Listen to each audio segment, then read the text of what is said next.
Okay, guys. So welcome back. Welcome back to O Levels Business 7115 IGCSE and GC. हमारे पास we are on Unit 1 and these are the last classes for the Unit 1. The entire chapter is going to be finished soon. अब इसके related we have to discuss something कि ये topic हमारा जो है stake holders और इसके बाद बिजनेस ऑब्जेक्टिव्स ये हमारा कंप्लीट होगा and then we are done with the unit one. थोड़ा सा हम स्लो गए हैं यूनिट वन में। उसके पीछे रीज़न ये था हमारे पास कि हम स्लो इसकी वजह से गए थे क्योंकि it's a number one, it's a basic unit. ठीक है। तो इसके अंदर बहुत सारे ऐसे चैप्टर्स होते हैं जो कि कोर फाउंडेशन और core area of the business पे फोकस करते हैं, तो इसकी वजह से हम थोड़ा सा स्लो गए थे क्योंकि कुछ ऐसे स्टूडेंट्स भी होते हैं क्लासेस में और कुछ ऐसे स्टूडेंट्स भी होते हैं जो कि रिकॉर्डिंग्स ले रहे होते हैं। तो they usually belong to the science background, sometimes they opt business as an additional subject, so it seems difficult to them to cope up easily with the initial topics ना। तो जैसे ही उनके initial topics cover हो जाते हैं इसके बाद चीते बन जाते हैं। ठीक है। And they become pro max और फिर इसके बाद वो इजीली कोप अप करना शुरू करते हैं। तो मीन वाइल जो हमारे पास बिजनेस बैकग्राउंड के स्टूडेंट होते हैं ना, वो कहते हैं यार सर ये क्या अपॉर्चुनिटी कॉस्ट, और ये डिस्कस करते रहते हैं। तो यू नीड टू अंडरस्टैंड कि हमारे पास ये टॉपिक इसकी वजह से स्लो जाते हैं ताकि कॉन्सेप्ट थोड़ा सा डेवलप हो जाए। तो अब बस हमारे पास ख़त्म है और इसके बाद we are going to supersonic speed में जाएंगे। सुपरसोनिक स्पीड में तो नहीं आएंगे, जस्ट जोकिंग, लेकिन हम थोड़ा सा पेस ऑफ द सिलेबस बढ़ाएंगे। And the thing that I need to discuss is कि अब नेक्स्ट वीक के अंदर I am going to conduct a class for the past paper as well. बहुत कंटेंट हो गया है, बहुत चैप्टर्स कवर हो गए हैं, we are done with the almost 20% of the syllabus. तो अब हमें उसे असेसमेंट भी करना है and it's very important to understand कि business is easy when it comes to the learning, when it comes to understanding, but it becomes difficult when it comes to writing कि किस तरीके से 2 मार्क्स के question लिखेंगे, 4 marks के question लिखेंगे, 6 marks के क्वेश्चन लिखेंगे, किस पर्टिकुलर क्वेश्चन में कितने पॉइंट्स हमें ऐड करने हैं, how the examiner awards the marks, what are assessment objectives, knowledge कब आएगी, एप्लीकेशन कब आएगी, ये डिफाइन, आउटलाइन, आइडेंटिफाई, एक्सप्लेन, इनका मतलब क्या होता है हमारे पास, एग्जामिनर क्या डिमांड करे, ये सारी चीज़ें हम अंडरस्टैंड करेंगे। तो एक छोटा सा डिस्कशन था जो कि हमने कर लिया। अब हम स्टार्ट करते हैं हमारा टॉपिक जो है the aim of our class and the objective of our class is that is to understand the concept of stakeholders. अब से ये स्टेक होल्डर्स का कॉन्सेप्ट क्या है, who are stakeholders, stakeholders होते कौन है हमारे पास। अब यहाँ पे जब फॉर एग्जांपल बच्चों से पूछा जाता है कि हु आर स्टेक होल्डर्स, तो during the elicit response the usual thing that the student say is sir share holders.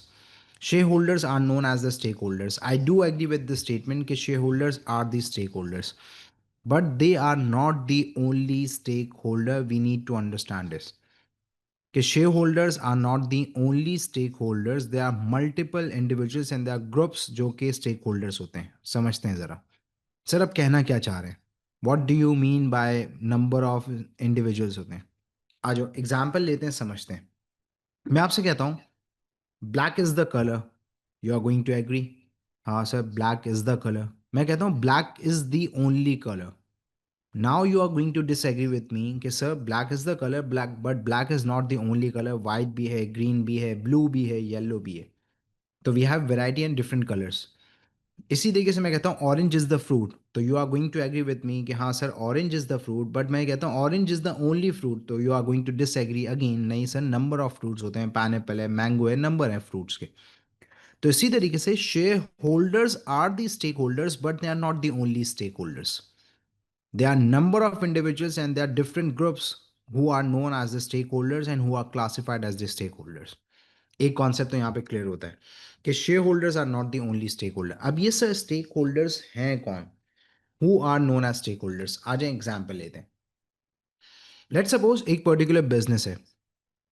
Let's take an example of Imtiaz supermarket in the vicinity of Gulshan Iqbal. Gulshan Iqbal एक कराची का area है जहाँ पे Imtiaz super market, mega store Imtiaz super market का located है।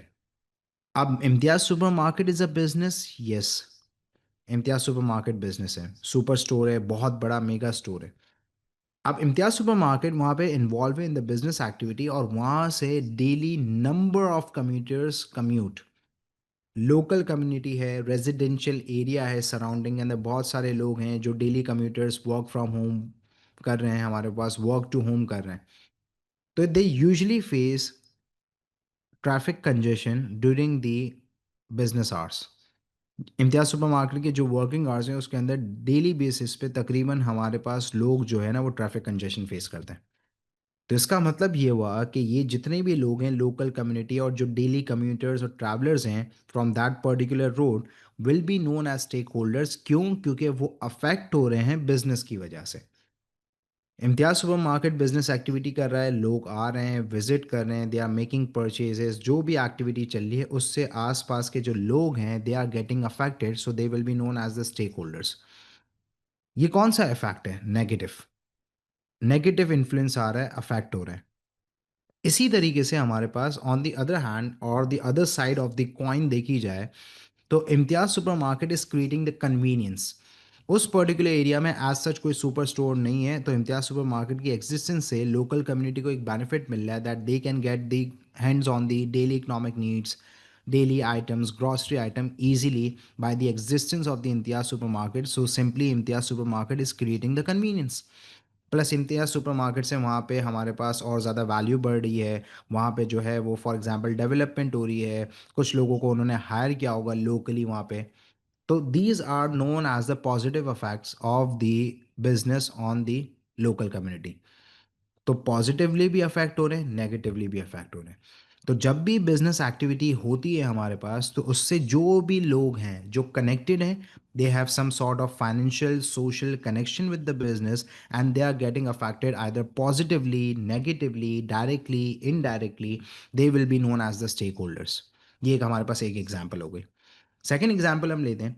तो sir ऐसे अगर for example if you concentrate and if you focus तो you will see number of things and the number of individuals they will all will be known as the stakeholder. Let's take an example. Deforestation, forestry हो रही है, forestry में एक business they are involve in the cutting down of trees in order to make wood and furniture or in order to make paper. तो paper making businesses use करते हैं wood को as a supply to make paper. Wood and furniture manufacturers use wood as a supply to manufacture the wood and furniture. तो अब यहाँ पे जो would and furniture manufacture हो रहा है उसके लिए दरख्त काटे जा रहे हैं बिजनेस एक्टिविटी के लिए, प्रॉफिट के लिए, अपने रेवेन्यू बेनिफिट के लिए they are cutting down the trees. तो ट्रीज भी तो हमारे पास फिर सर स्टेक होल्डर होगा। Yes, you can classify trees as a stakeholder as well, क्योंकि वो भी अफेक्ट हो रहे हैं। इसी तरीके से फॉर एग्जांपल हमारे पास एक बिजनेस है वो इम्प्रॉपर डंपिंग करता है वेस्टेज की ओशंस में या फिर रिवर साइड पे, तो वहाँ पे जितनी भी मरीन लाइफ है हमारे पास वो अफेक्ट हो रही है। फिश वगैरह वगैरह जितनी भी स्पीशीज़ हैं ऑफ द मरीन लाइफ वो अफेक्ट हो रही हैं प्लास्टिक पॉल्यूशन की वजह से कुछ भी। तो सर वो भी स्टेक होल्डर्स हैं। यस। तो when you give a closer look to the stakeholders ना तो वो बहुत बड़ी ब्रॉड टर्म है। आपके पास इकोलॉजिकल इन्वायरमेंट भी आ रहा है, ग्रीन इन्वायरमेंट भी आ रहा है, मरीन लाइफ भी आ रही है, इंसान भी आ रहे हैं, कहीं ना कोई पॉजिटिवली नेगेटिवली बिजनेस एक्टिविटी और डिसीजन से क्या हो रहा है? अफेक्ट हो रहा है। तो इट्स अ ब्रॉडर टर्म। तो यहाँ पे स्टेक होल्डर का मतलब शेयर होल्डर नहीं है, और सारी चीज़ें जो भी लोग हैं जो डायरेक्टली इनडायरेक्टली कनेक्टेड हैं पॉजिटिवली नेगेटिवली अफेक्ट हो रहे हैं they all will be known as the stakeholder. But in business, we have to consider only some specific groups. We are not going to talk about the green environment, marine life, इसकी बात नहीं करेंगे। Generally हमारे पास जो groups हैं जो syllabus का part है उसको हम डिस्कस करेंगे and we are going to discuss further कि होता क्या है। अब लेट्स सपोज एग्जाम में पूछ लेता है कि आपको इस पर्टिकुलर स्टेक होल्डर को डिफाइन करना है फॉर 2 मार्क्स। और जब आपको डिफाइन करना होता है तो इसका मतलब क्या है कि examiner ask for the knowledge. Examiner assess कर रहा होता है कि आपकी नॉलेज कितनी है उसके अंदर रिगार्डिंग दिस पर्टिकुलर टर्मिनोलॉजी। तो understanding and terminology, understanding and knowledge. तो वहाँ पे लिखा हुआ है define the term stakeholder. तो अंडरस्टैंडिंग ये है कि when you listen the word और when you see the word stakeholder तो it's your understanding that you know and you have understood के what this particular terminology means. And knowledge का मतलब क्या है कि फिर आप उसको डिफाइन कर रहे हैं। और जब आप उसे डिफाइन कर रहे हैं तो इसका मतलब क्या है कि यू हैव द नॉलेज और बाय अंडरस्टैंडिंग दिस कि ये टर्मिनोलॉजी का मतलब ये है। तो हम डिफाइन करते हैं क्या है। Stakeholder are the group of individuals who are connected to the business and gets affected by the business activity and business decisions, whether directly, indirectly, positively, or negatively. तो अब इसका मतलब हमारे पास क्या है कि we are going to discuss कि stakeholders होते कौन हैं। स्टेक होल्डर्स वो सारे लोग हैं जो कि कहीं ना कहीं बिजनेस एक्टिविटी से कनेक्टेड हैं and they get affected by the business activity and decisions. अब यहाँ पे यू नीड टू अंडरस्टैंड कि सिर्फ बिजनेस एक्टिविटी नहीं है, जब बिजनेस कोई डिसीजन लेता है तो भी अफेक्ट होता है and we are going to discuss. Let suppose एक बिजनेस है जो लोकेट गुलशन इकबाल में था, वो अब रीलोकेट कर रहा है और जा रहा है लाहौर, कराची से जा रहा है। तो यहाँ पे जितने भी नंबर ऑफ एम्प्लॉयज थे क्या वो भी लाहौर चले जाएंगे? नहीं, कुछ जाएंगे कुछ रह जाएंगे। तो इसका मतलब employees are going to get affected कि बिजनेस ने डिसीजन लिया ऑफ रीलोकेशन, इससे वो अफेक्ट हो रहे हैं। इसी तरीके से एक पर्टिकुलर बिजनेस है, वो वहाँ से जा रहा है, रीलोकेट कर रहा है, तो इसका मतलब यहाँ पे ये है कि कस्टमर्स के पास अब वो प्रोडक्ट नहीं होगा, कस्टमर्स के पास वो बिजनेस नहीं होगा, तो customers are going to get affected. तो यू नीड टू अंडरस्टैंड कि सिर्फ एक्टिविटी नहीं, बिजनेस के जो डिसीजंस होते हैं उससे भी लोग अफेक्ट होते हैं, और जो वो अफेक्ट होंगे they are known as the stakeholders. Let suppose एक पब्लिक लिमिटेड कंपनी है, they have announced expansion plan. तो जब उन्होंने एक्सपेंशन अनाउंस करी है, तो this year they have decided कि वो यहाँ पे डिविडेंड्स नहीं देंगे शेयर होल्डर्स को। तो जो public limited company profit to the shareholders देती है, now they have announce that they are not going to give the shareholders dividend this year. तो उसका मतलब shareholders are going to get affected. तो हमारे पास multiple groups हैं जो कि बिजनेस के डिसीजन से अफेक्ट होते हैं। तो it's not only about the activity, you need to consider कि डिसीजंस भी होते हैं जो कि बिजनेस एक्टिविटी के और बिजनेसेस के, जो कि स्टेक होल्डर्स को अफेक्ट करते हैं। अब यहाँ पे जो अफेक्ट है वो डायरेक्टली है, इनडायरेक्टली है, पॉजिटिवली है और नेगेटिवली है। क्योंकि when ever you listen the word affect and influence, तो फर्स्ट थिंग हमारे पास जो दिमाग में आती है वो हमारे पास नेगेटिव याद आती है कि नेगेटिविटी होगी, हमेशा नेगेटिव ही होगा। लेकिन ऐसा नहीं है, नेगेटिविटी नहीं है, पॉजिटिव इफेक्ट भी आ सकता है। जैसे फॉर एग्जाम्पल हमने इम्तियाज सुपरमार्केट की एग्जाम्पल ली, तो Imtiaz supermarket is creating the employment for the local people and the people that are living around the business. तो ये पॉजिटिव इफेक्ट है। अब एक कोचिंग सेंटर है, एक जगह पर है, तो वहाँ पे उन्होंने गार्ड्स हायर करके रखे हुए हैं, तो वो गार्ड जो है वो सिक्योरिटी इंक्रीज कर रहे हैं इन दैट पर्टिकुलर स्ट्रीट और एरिया। तो इट्स अ पॉजिटिव इफेक्ट कि बिजनेस की एग्जिस्टेंस की वजह से सिक्योरिटी हो रही है वहाँ पे। तो it's not always about the negative, sometimes it's a positive effect as well. यहाँ तक स्टेक होल्डर्स का कॉन्सेप्ट क्लियर होता है। Now we have different types of stakeholders. अब हमारे पास जो स्टेक होल्डर्स होते हैं वो डिफरेंट टाइप के भी होते हैं। एक होते हैं हमारे पास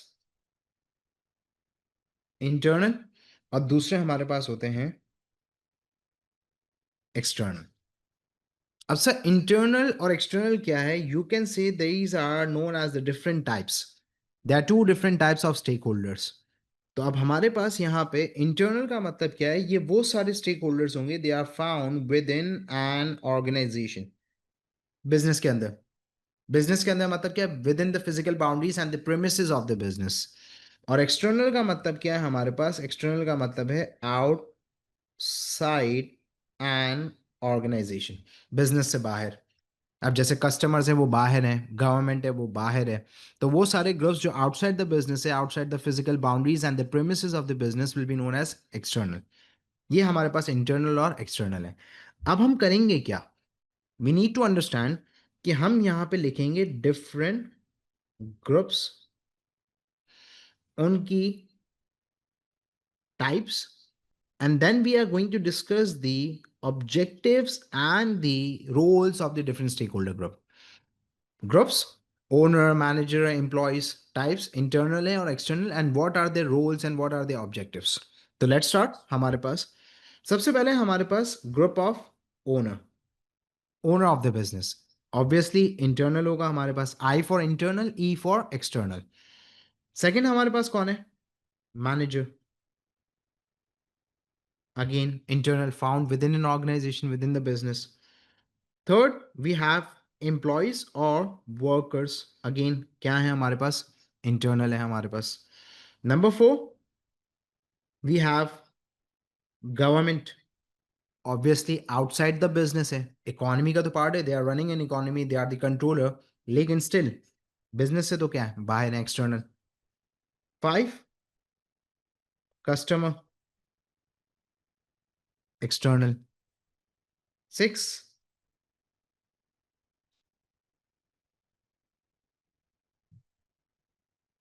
सप्लायर, एक्सटर्नल हमारे पास है। Then we have shareholders, external. अब मैं यहां पे खुद से रुक गया, क्यों? क्योंकि अक्सर बच्चे शेयर होल्डर्स का सुनते हैं तो वो ये कहते हैं कि सर वो इंटरनल नहीं है। जाओ पब्लिक लिमिटेड कंपनी पढ़ो।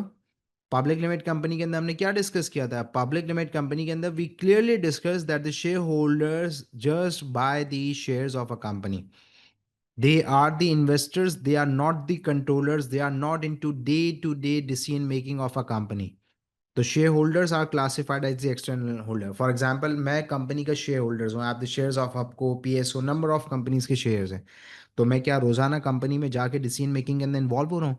आपको क्या कह रहा हूँ ये करो, पीएसओ को कह रहा हूँ ये करो? No, I am not involve in the day to day decision making. तो shareholders are classified as the external. Then we have local community. Local community outside the business, external.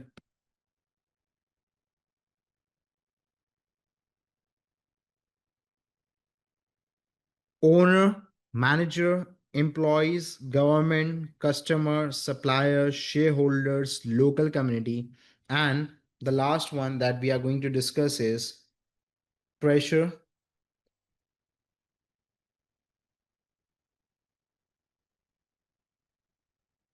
groups. अब pressure groups क्या होते हैं वो later on we are going to discuss, जब हम यहाँ पे ऑब्जेक्टिव्स को डिस्कस करने जा रहे होंगे।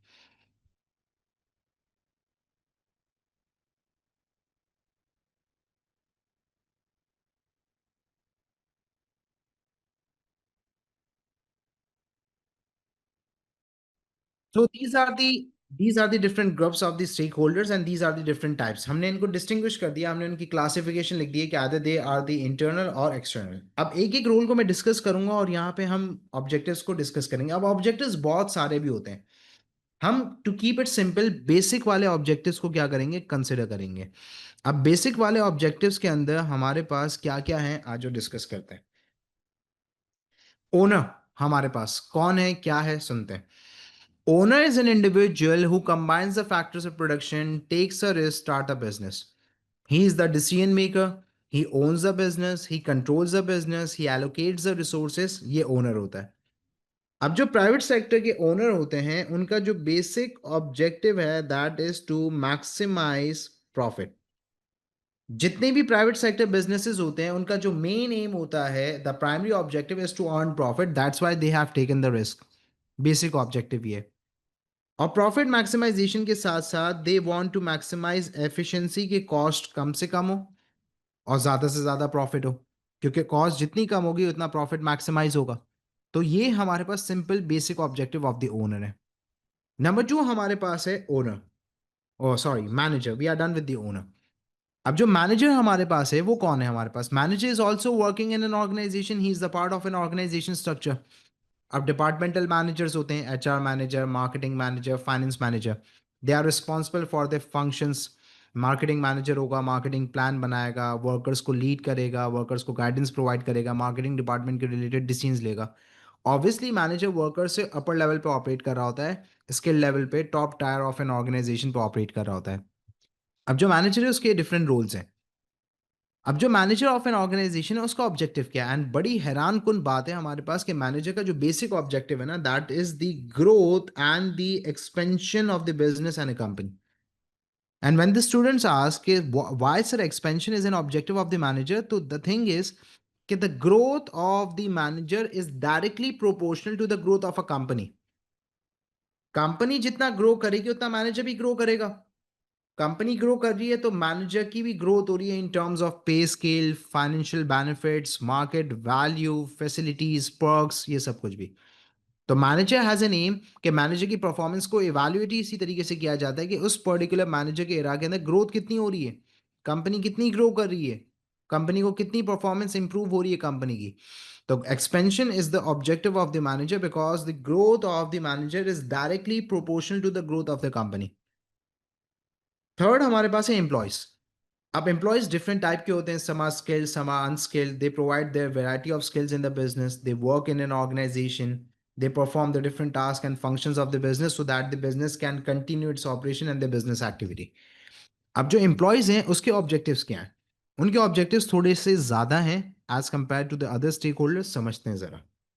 नंबर वन, हमारे पास जो एम्प्लॉयज हैं ऑर्गेनाइजेशन के अंदर, उनका सबसे पहला तो हमारे पास ऑब्जेक्टिव है that is proper pay scale. अब सर प्रॉपर पे स्केल का मतलब क्या है? हमारे पास प्रॉपर पे स्केल का मतलब है structure. Now sir what do you mean by the word proper pay scale? Proper pay scale का मतलब क्या? इट्स अ बेसिक थिंग ना. अगर मैं भी किसी जगह पे काम कर रहा हूँ तो आई नीड द मनी ना, I need the compensation for work, salary जो है वो मिलनी चाहिए. If it is not there I am going to be demotivated. अब प्रॉपर पे स्केल का मतलब क्या है कि अगर फॉर एग्जांपल वर्कर्स हैं तो वर्कर्स अगर काम कर रहे हैं तो मिनिमम वेज रेट के हिसाब से उन्हें मिलना चाहिए. स्किल्ड वर्कर्स हैं तो according to their experience, skills, competencies, organisation must pay them. अब ऐसा तो नहीं हो सकता ना कि जो अनस्किल्ड है और स्किल्ड दोनों को सेम सैलरी मिले. तो ये तो डिस्क्रिमिनेशन है हमारे पास and it is allowed as well. अगर अनस्किल्ड है तो उसको एटलीस्ट इतना पे किया जाएगा कि उसकी नीड्स फुलफिल हो जाएं according to the minimum wage rate. लेकिन जो स्किल्ड हैं they are competent, they are skilled, they are experience, they have qualification and degrees, तो they must be paid higher as compare to this unskilled. Number two हमारे पास proper and safer working conditions. अब sir proper and safer working conditions क्या है हमारे पास? Proper working conditions include कि workers have participation, workers are involve in the discussion, मतलब it means a good social friendly working environment in the business. Safer working conditions का मतलब है कि sometimes the danger is involve when during the working hours और the danger is involve और the working conditions are dangerous. Chemical की factories हो गई, construction का बिजनेस हो गया, रेस्टोरेंट के अंदर किचन इक्विपमेंट्स हो, किचन डिपार्टमेंट हमारे पास हो गया, माइनिंग का बिजनेस हो गया. तो ये सारे के सारे बिजनेस है जिसके अंदर डेंजर इज इन्वॉल्व. तो वर्कर्स का ऑब्जेक्टिव ये होता है कि जिस पर्टिकुलर ऑर्गेनाइजेशन के अंदर काम कर रहे हैं वहां पे वर्किंग कंडीशन सेफर हो. But how the employer and the business is going to make the working condition safer? Number one, equipment provide कर दें, केमिकल फैक्ट्री, प्रॉपर कॉस्ट्यूम वगैरह. कंस्ट्रक्शन साइट पे जो एम्प्लॉयज काम कर रहे हैं, construction workers, they must wear hard hat, yellow colour की मूवीज में दिखाते हैं वो पहने. इसी तरीके से फॉर एग्जांपल हमारे पास किचन डिपार्टमेंट है तो वहाँ पे फायर एक्सटिंग्विशर हो हमारे पास, ये सारी चीज़ें. तो this is how the business और the management can make the working condition safer for the employees. ये भी हमारे पास है. Further, no discrimination, unfair dismissal and all. अब सर ये प्रॉपर डिस्क्रिमिनेशन, नो डिस्क्रिमिनेशन का मतलब क्या है? When you hire an employee, you hire an employee on the basis of skills, qualification, degree, experience. This is the particular criteria of hiring an individual. Colour, caste, community, religion, इसके ऊपर तो बात नहीं है, रेसिज्म नहीं हो, discrimination ना हो. तो वर्कर्स ही चाहते हैं कि ऐसी पर्टिकुलर ऑर्गेनाइजेशन में हो जहां पे हमारे पास on the basis of performance and skills assessment criteria should be there. अगर वहाँ पे डिस्क्रिमिनेशन है हमारे पास तो it is going to make the working condition toxic for the individuals और रेसिज्म और ये सब कुछ है. तो these are some of the basic objectives of the employees at the work place. Government objective is very clear. Government का objective क्या होता है? गवर्नमेंट का ऑब्जेक्टिव होता है कि कलेक्शन ऑफ टैक्सेस हो, because it is the main source of revenue for the government. Collection of taxes, implementation of laws हो कि जो भी गवर्नमेंट के लॉज हैं, पॉलिसीज हैं, उसको प्रॉपरली इंप्लीमेंट किया जाए. हमारे पास गवर्नमेंट का ऑब्जेक्टिव ये है. एम्प्लॉयमेंट क्रिएट हो in an economy through the businesses और जीडीपी ग्रो करे, इकोनॉमिक ग्रोथ हो. These are the basic objectives of the government. Customer. अब से ये जो कस्टमर्स हैं उनका क्या ऑब्जेक्टिव है? अब जितने भी कस्टमर्स होते हैं हमारे पास, they need high quality reliable and safer products, and they demand high quality product in the lower prices. Prices कम हो, क्वालिटी अच्छी हो। अब जैसे फॉर एग्जांपल यहाँ पे हाई क्वालिटी रिलायबल प्रोडक्ट तो समझ में आते हैं sir. What do you know the word safer product? देखो, हम मार्केटिंग के अंदर भी पढ़ेंगे when we are going to learn about packaging in marketing mix. तो वहां पे भी पैकेजिंग का एक रोल होता है, that is to provide information to the customer. अब हमारे पास बहुत सारे ऐसे प्रोडक्ट्स होते हैं जिसकी पैकेजिंग के ऊपर वार्निंग लिखी हुई होती है। अब जैसे कॉस्मेटिक प्रोडक्ट है, तो cosmetic is applied on the skin. तो अगर कोई इंडिविजुअल है, उसको कोई स्किन एलर्जी है, स्किन प्रॉब्लम है, तो वहाँ पे कॉस्मेटिक कंपनी को चाहिए कि वो अपनी पैकेजिंग के ऊपर क्लियरली मेंशन कर दे कि those people who are allergic और they have some sort of disease, they can not use this thing. या फिर कोई एडिबल आइटम है, तो एडिबल आइटम के अंदर अगर कोई पर्टिकुलर ऐसा आइटम है जिससे कोई डिजीज हो सकता है या कोई पर्टिकुलर कुछ एलर्जी है किसी इंडिविजुअल को, तो it should be mention. This is how you can make the safer and you can behave ethically towards a customer. That is known as the ethical behaviour as well. तो high quality value for money product हो, satisfying हो, durable reliable products हो, और साथ साथ उनकी prices क्या हो, लोअर प्राइसेस हो, बहुत ज़्यादा हाई प्राइसेस ना हो। This is an objective of the customer. तो बड़ा देखा भी जाता है, सारे के सारे डिस्काउंट मांग रहे होते हैं। क्वालिटी ज़्यादा, क्लासेस चाहिए, डिस्काउंट चाहिए, लोअर प्राइसेस चाहिए। सप्लायर। अब सप्लायर का रोल क्या है हमारे पास? Supplier plays a role to provide the supplies and the raw material to the businesses so that the enable of the operations and the हमारे पास प्रोडक्शन कैन टेक प्लेस। अब जो सप्लायर है उसका ऑब्जेक्टिव क्या है? सप्लायर कहता है कि मुझे रेगुलर ऑर्डर्स मिलते रहे, कंटिन्यूसली बेसिस पे मुझे ऑर्डर्स मिलते रहे बिजनेसेस से, ताकि मेरी सेल्स होती रहे, और मुझे यहाँ पे टाइमली पेमेंट हो। अब इट्स वेरी ऑब्वियस कि जब बिजनेस होता है तो उसके अंदर क्रेडिट होता है, उधार इन्वॉल्व होता है।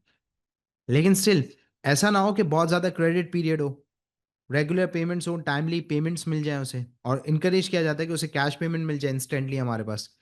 तो ये ऑब्जेक्टिव होता है किसका? सप्लायर का। एक और ऑब्जेक्टिव भी होता है सप्लायर का, पता है क्या होता है? वो ये होता है कि उससे ऑफर की जाए फेयर प्राइसेस। सर, उससे ऑफर की जाए फेयर प्राइसेस क्यों? क्या मतलब है इसका? इसका मतलब ये है कि अक्सर ऐसा होता है कि बहुत बड़े बड़े बिजनेसेस जो होते हैं, जो बहुत ज़्यादा बल्क क्वांटिटी के अंदर बाय करते हैं ना, तो सप्लाई उनसे दब जाते हैं क्योंकि उनका बार्गेनिंग पावर बढ़ जाता है, because they are the major customer of that particular supplier. अब आपका एक कस्टमर है, वो आपके पास आता है और कहता है कि मुझे आपका 80% ऑफ आउटपुट चाहिए। अब आपका 80% का मतलब क्या है? आप 100 यूनिट्स बनाते हैं, 80 वो खरीदेगा, वो मेजर हो गया। अब उसका बार्गेनिंग पावर क्या है? ज़्यादा। तो अब यहाँ पे जब उसका बार्गेनिंग पावर ज़्यादा है तो आपको यहाँ पे डिस्काउंट देना पड़ेगा। तो सप्लायर ये कहते हैं कि वो अपने बार्गेनिंग पावर, जो बिजनेसेस हैं, वो इतना यूज़ ना करें कि उनको यहाँ पे लॉस फेस करना पड़े। फेयर प्राइसेस ऑफर की जाए उनको भी, ताकि वो भी कमाए और बिजनेसेस भी कमाए। हाँ, डिस्काउंट लें क्योंकि they are buying in the bulk quantity, they are the major customer, but they do not use the bargaining power of their size और the business size unfairly. Shareholders हमारे पास, we know shareholders कौन होते हैं? External होते हैं public limited company के। And we know कि शेयर होल्डर्स के ऑब्जेक्टिव क्या है। शेयर होल्डर्स का ऑब्जेक्टिव ये है कि उन्हें यहाँ पे रेगुलर हायर डिविडेंड्स चाहिए होते हैं। रेगुलर हायर डिविडेंड्स का मतलब क्या है? कि कंपनी जो भी प्रॉफिट अर्न करे वो सब डिस्ट्रीब्यूट कर दे amongst the shareholder. Whatever the amount of profit that the company generates, it must be distributed amongst the shareholder. और ये चाहते हैं कि उनकी जो शेयर प्राइस है वो इंक्रीज हो जाए। तो whatever the amount of investment the have made, वो रीवैल्यू हो जाए। मैंने एक प्रॉपर्टी खरीदी 10 लाख की, वो 12 लाख की हो गई, तो इसका मतलब क्या है? कि मेरी जो इन्वेस्टमेंट है वो रीवैल्यू हो गई बाय 2 lakhs। तो शेयर होल्डर का भी ऑब्जेक्टिव ये है कि जो शेयर्स वो बाय करते हैं उसकी शेयर प्राइस बढ़ जाए। जब उनकी शेयर प्राइस बढ़ जाएगी तो दिस इज एन ऑब्जेक्टिव कि उनकी इन्वेस्टमेंट रीवैल्यू हो जाएगी। लोकल कम्युनिटी सराउंडिंग हमारी, वो कहते हैं नो नेगेटिव एक्सटर्नैलिटीज। अब सर, नो नेगेटिव एक्सटर्नैलिटीज का मतलब क्या है? बिजनेस हो, बिजनेस एक्टिविटी भी करें, लेकिन हमें उससे कोई तकलीफ ना हो, इकोलॉजिकल डैमेज ना हो, एनवायरमेंटल डैमेज, ट्रैफिक कंजेशन ना हो, या हमारी जो पर्टिकुलर कुछ ऐसी सोशल कॉस्ट क्रिएट ना करे जिससे हमें मसला हो। बिजनेस एक्टिविटी हो लेकिन ये सब कुछ ना हो। सेकंड, लोकल कम्युनिटी कहती है कि हमारे लोगों को प्रेफर किया जाए, लोकल एम्प्लॉयमेंट की जाए। When it comes to the job opportunities, तो बिजनेसेस को चाहिए कि वो हमारे आसपास के लोकल सराउंडिंग करें। अब जो कबाबजीज है उसके रिलेटेड आपके पास है कि कबाबजीज जहाँ पे लोकेट करता है वहाँ पे सबसे पहले वहाँ के जो लोकल कम्युनिटी है, in order to get their support, in order to get the support of the local community, वो लोकल हायरिंग करते हैं वहाँ के लोगों की। अब जैसे फॉर एग्जांपल कबाबजी हाईवे वाला है, तो आसपास की जो एरियाज हैं वहाँ से लोगों को हायर करता है। तो this is how you can get the local community support ना, कि इन केस अगर कुछ होता है, नेगेटिव होता है, कुछ आपके साथ एडवर्स सिचुएशन होती है, तो these people are going to support you because you have the community support. उनकी जॉब्स आपके बिजनेस से लगी हुई हैं।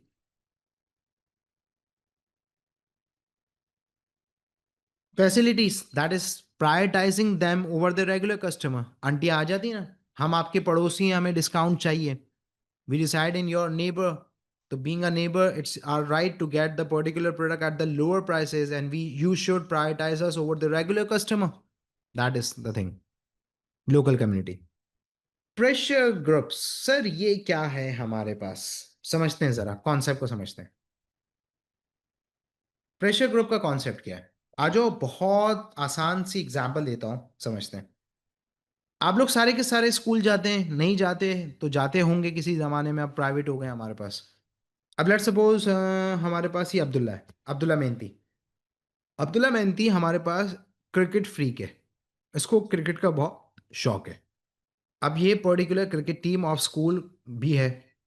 अब यहाँ पे एक पर्टिकुलर टूर्नामेंट हो रहा है इन द कराची स्कूल्स के रिलेटेड। अब वो जो स्कूल्स का हमारे पास टूर्नामेंट हो रहा है ना, तो उस टूर्नामेंट के अंदर number of schools are participating and Abdullah is willing कि उसका स्कूल भी पार्टिसिपेट करे। ये जाता है मैनेजमेंट के पास, मैडम को कहता है ये सब कुछ है and I want our school to participate in that event. Management उसको कहती है भाग जाओ यहाँ से, निकल जा, पेपर है, एकेडमिक्स पे फोकस करो, पढ़ो, चले जाओ यहाँ पे। अब ये अब्दुल्ला जिद्दी आदमी है, बोला नहीं मैं तो पार्टिसिपेट करूंगा। ये सारे बॉयज़ को जमा करता है जो क्रिकेट टीम के मेंबर्स हैं, and he unites all the members of the team, और जाके ऑफिस में खड़ा हो जाता है। अब वो सारे के सारे मैनेजमेंट से बात करें। पहले अब्दुल्ला एक था, अब वो यहाँ पे किस फॉर्म में? ग्रुप फॉर्म में। और जब ग्रुप फॉर्म में है तो इसका मतलब ये है कि अब्दुल्ला की जो अब स्ट्रेंथ है वो बढ़ चुकी है। और जब इसकी स्ट्रेंथ बढ़ चुकी है तो now he can easily develop the pressure on the management to participate in that cricket event. That's a case. तो हमारे पास ये प्रेशर ग्रुप्स जो होते हैं ना इस सोसाइटी के अंदर, इन्वायरमेंट को प्रोटेक्ट करने के लिए इन्वायरमेंटलिस्ट होते हैं, सोशल एक्टिविस्ट होते हैं, if there is something wrong done by the businesses. हमारे पास कोई कंस्ट्रक्शन हो रही है जिससे हमारे बहुत सारी दरख्तों को काटा जाएगा, तो इन्वायरमेंटलिस्ट एक्टिव हो जाएंगे। तो ये भी लोग होते हैं जो कि अफेक्ट होते हैं, एक्टिव होते हैं, इनएक्टिव होते हैं। तो अगर फॉर एग्जांपल कुछ ऐसा होगा जैसे सोशल बाइकॉट कैंपेनिंग चलती हैं, प्रोटेस्ट होते हैं हमारे पास, ये सारी की सारी चीज़ें प्रेशर ग्रुप्स करते हैं। तो प्रेशर ग्रुप क्या है हमारे पास? They are the representative of the community. If there is some negative externality और some particular business is causing a negative affect on the local community environment, so these pressure groups are going to follow some actions. और जब ये actions लेंगे, campaigning होगी, protest होगा, तो these pressure group are going to come in the limelight, and that particular issue will come in the limelight of the government media. That is the case. तो इनका objective होता है community जैसे ही, और ये क्योंकि कम्युनिटी के ही लोग मिलके प्रेशर ग्रुप बनाते हैं, ये आउटसाइड द बिजनेस कम्युनिटी होती है जो कि मिलके यूनाइट होके इन पर्टिकुलर एक्शंस के अंदर इन्वॉल्व होती है। So these are the different stake holders of the business. Now the last area that we need to cover in the stakeholder is conflict between different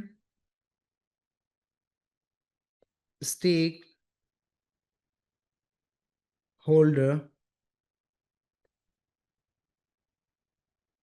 groups. Conflict between different stakeholder groups. So why there is a conflict between the different stakeholder group? समझते हैं जरा। Because of the difference in objective। जो objective हैं सारे के stake holders के different है। तो when the objectives are different, so the conflict and disagreements are going to take place. Simple example है भाई, एक पार्टनरशिप बिजनेस स्टार्ट होता है, एक पार्टनर है, दो पार्टनर है, दोनों के ऑब्जेक्टिव डिफरेंट है फ्रॉम द बिजनेस, तो कॉन्फ्लिक्ट तो होगा, डिसएग्रीमेंट तो होगा। तो यहाँ पे तो जितने भी स्टेक होल्डर्स हैं, those who are connected with the business, all of them have the different objectives to achieve, तो कॉन्फ्लिक्ट होगा। अब कैसे कॉन्फ्लिक्ट होगा हमारे पास, आ जाए समझते हैं, सुनते हैं हमारे पास। Let's suppose we take an example of a manager, and the second stakeholder group is the group of shareholder, and the business is a public limited company that is listed in the stock exchange. अब हो क्या रहा है हमारे पास, manager long term approach पे has an objective of expansion. When the company expands, so the manager also grows in terms of financial pay, in terms of facilities, in terms of market value. Let's take an example, local company है और एक multinational company है। तो multinational company का manager, exposure होता है ना, क्या इतने बड़े ब्रांड का मैनेजर है, कंज्यूमर मैनेजर है, ब्रांड मैनेजर है हमारे पास कंपनी का, तो वैल्यू उसकी ज़्यादा होती है, पे स्केल भी ज़्यादा होती है, फाइनेंशियल बेनिफिट्स भी ज़्यादा होते हैं।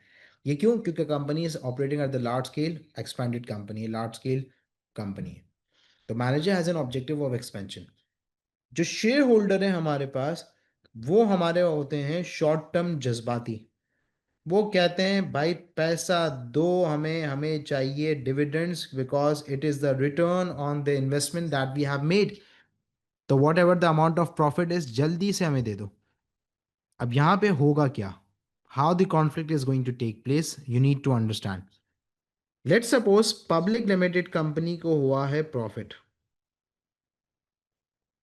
अब प्रॉफिट जो है, वो मैनेजर कह रहा है कि मैं इस प्रॉफिट को री इन्वेस्ट करूंगा into the business so that the business can grow. तो manager has an aim of the expansion, so the manager is trying to reinvest the amount of particular profit into the business for the growth। लेकिन ये share holder कह रहे हैं नहीं, हमें ज्यादा dividend चाहिए और इस पर्टिकुलर अमाउंट को डिस्ट्रीब्यूट कर दो, क्योंकि ये वो पैसे हैं जो हमने इन्वेस्ट किए थे उस पर। तो मैनेजर को चाहिए एक्सपेंशन, शेयर होल्डर को चाहिए डिविडेंड, तो कॉन्फ्लिक्ट हो गया हमारे पास। सेकंड एग्जांपल, बहुत आसान एग्जांपल है, रियल लाइफ के अंदर हमारे पास रोज देख रहे हो तो बार्गेनिंग होती है हमारे पास। Why the bargaining is taking place, because of the conflict, because producer aims to maximize profit, that's why he's charging the higher prices, but the consumer and the customer aims to get the high quality product at the lower prices। तो producer owner जिस पैसों में बेचना चाह रहा है उसके अंदर कंज्यूमर खरीदना नहीं चाह रहा, क्योंकि दोनों के ऑब्जेक्टिव्स डिफरेंट हैं। एक को high quality product lower prices में चाहिए, दूसरे को प्रॉफिट मैक्सिमाइज करना है, इसके लिए वो हाई प्राइसेस चार्ज कर रहा है। तो conflict is the basic example of the conflict between the two stake holder group. So this is how conflicts between the different stakeholder groups take place। Employees को हाई सैलरीज चाहिए, producer को cost कम करनी है, profit बढ़ाना है, तो हमारे पास conflict देखे जाते हैं। तो that's why conflict arises between the different stake holder group, because they have the difference in objective. So this is the case, and this is what we need to understand in the chapter stakeholders.